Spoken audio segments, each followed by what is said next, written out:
এই এদিকে আয়, এদিকে আয়, তাড়াতাড়ি এদিকে। প্রথমে ছেলেটা শুনতে পেল না, তারপর আবার যখন ডাকলো, এই এদিকে আয়, তুই কানে শুনতে পাস না, এদিকে আয় তাড়াতাড়ি আয়। এইবার ছেলেটা শুনতে পেয়ে ওর দিকে আসতে থাকলো।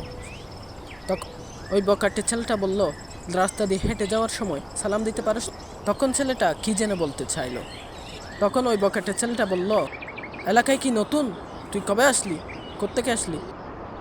তখন ওই ছেলেটা মুখ নাড়িয়ে কি যেন বলতে চাইলো। ওই ছেলেটা চলে যেতে চাইলে ওই বকাটে ছেলেটা ওকে মারতে শুরু করে। ও মাটিতে পড়ে যায়। তারপর ছেলেটা ওকে আরও টর্চার শুরু করে দেয়। এক পর্যায়ে ওকে মারতে শুরু করে অনেক বেশি। তখন ছেলেটাকে জিজ্ঞেস করে, যাওয়ার সময় সালাম দিতে পারস না? উঠে দাঁড়া, উঠ উঠ। আরও মারতে চাইলে ছেলেটা কোনো মতে উঠে দাঁড়ায়। তারপর একটা ছেলে দেখতে পেয়ে ওদেরকে বাধা দিতে আসলো এবং এসে বলল, তোমরা ঝগড়া কেন দিচ্ছিলে? এই রাস্তার মধ্যে প্রতিদিন এখানে বসে থাকো, আবার ঝগড়া দিচ্ছ এখানে। তখন ওই বোবা ছেলেটা মুখ নাড়িয়ে কী যেন বলতে চাচ্ছে, কিন্তু কিছুই বুঝিয়ে উঠতে পারছে না।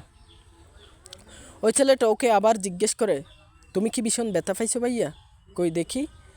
তখন ওই ছেলেটা মুখ নাড়িয়ে আবার বলে, তারপর ওই বকাটা ছেলেকে জিজ্ঞেস করলে, তুমি ওকে মারছে কেন? তখন ও বলে, আঙ্কেল এখানে আপনি বাধা দিতে আসেন না, আপনি ভালো আছেন, ভালো থাকেন। আঙ্কেল আপনি এখানে বাধা দেওয়ার কে? আপনি কে? আপনাকে বুঝাচ্ছি, আপনি চলে যান। বলে দিন, শান্ত হও, বোঝার চেষ্টা করো ভাইয়া, তুমি ভুল করতেছ।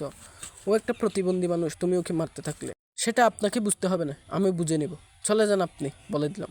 দেখো, মাথা ঠান্ডা করো, বোঝার চেষ্টা করো। ও একজন প্রতিবন্ধী মানুষ, বুঝতে পারতেছ। ও তোমাকে সালাম দেয় নাই, ও বাবা, তাই তুমি ওকে মারবা? তুমি বুঝতেছো না, তুমি ভুল করতেছো। ওই ছেলেটা পরক্ষণেই তার ভুলটা বুঝতে পারলো আর ওর কাছ থেকে মাপ চেয়ে নিল। আঙ্কেল আমার ভুল হয়েছে, আপনি আমাকে ক্ষমা করে দেন, আমি আজকে থেকে এসব ফেলে দিলাম। সবশেষে ওই ছেলেটার কাছ থেকে ও মাপ চেয়ে নিল।